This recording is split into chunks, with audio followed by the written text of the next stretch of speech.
ஆண்டவர் என்னோடு இருக்கிறாரா இல்லையா अरे परमेश्वर मेरे साथ है या என்ற नहीं। சந்தேகம் நமக்குள் எழும்பும் ये பொழுதெல்லாம் जो कंफ्यूजन जब हमारे अंदर आता है, ஒரு शक आता பெரிய है, பயம் நமக்குள்ளே तो வந்துவிடும். हमारे अंदर डर आ जाता है, அதுதான் பிசாசினுடைய தந்திரம். और यही शैतान का चाल है। சீஷர்களோ இயேசுவும் சீஷர்களும் படகுல போகிறார்கள். यीशु मसीह और चेले सब नाव में जा रहे हैं। அங்கே புயல் அடிச்சு அங்கே கடல் கொந்தளிக்கிறது. वहाँ पे समुद्र जो शोर कर रहा है और तूफान आ गई, தண்ணீர் எல்லாம் உள்ளே வருகிறது. पानी सब नाव के अंदर आ रहा है, படகு மூழ்க போகிறது. अभी नाव डूबने वाला है, இயேசு அங்கே நித்திரை செய்கிறார். लेकिन यीशु मसीह उधर सो रहे हैं। ஒன்றை அவர்கள் மறந்து एक விட்டார்கள். चीज वो भूल गए बिल्कुल। இவ்வளவு பெரிய ஆபத்தான ஒரு சூழ்நிலையிலும் इतनी बड़ी परेशानियों के ஆண்டவர் बीच में என்னோடு இருக்கிறார்.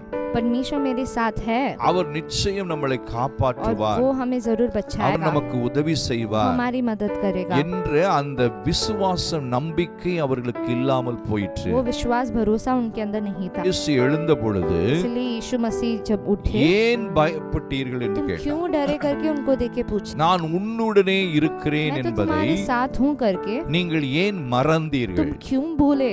இங்க ஆண்டவர் தெளிவா சொல்றார், आज परमेश्वर बोलते हैं, எந்த எல்லா சூழ்நிலைகளிலும் हर सब परिस्थिति में நான் உங்களுடனே मैं இருக்கிறேன். तुम्हारे साथ हूँ। சூழ்நிலைகள் நமக்கு எல்லாமே எதிராக இருக்கலாம். परिस्थिति सब हमारे विरुद्ध रह सकता है, நம்முடைய வாழ்க்கையில अनेक தவறுகள் கூட हमारी இருக்கலாம். जिंदगी में बहुत सारी गलतियां भी रह सकती ஆனாலும் हैं, लेकिन फिर भी ஆண்டவர் நம்மோடு இருந்து परमेश्वर हमारे साथ நம்மை रह के அதிலிருந்து தப்புவிக்க हमें उससे बचाने के लिए நமக்கு உதவி செய்ய हमें मदद அவர் करने के लिए வல்லவராய் वो இருக்கிறார். बहुत सामर्थ्य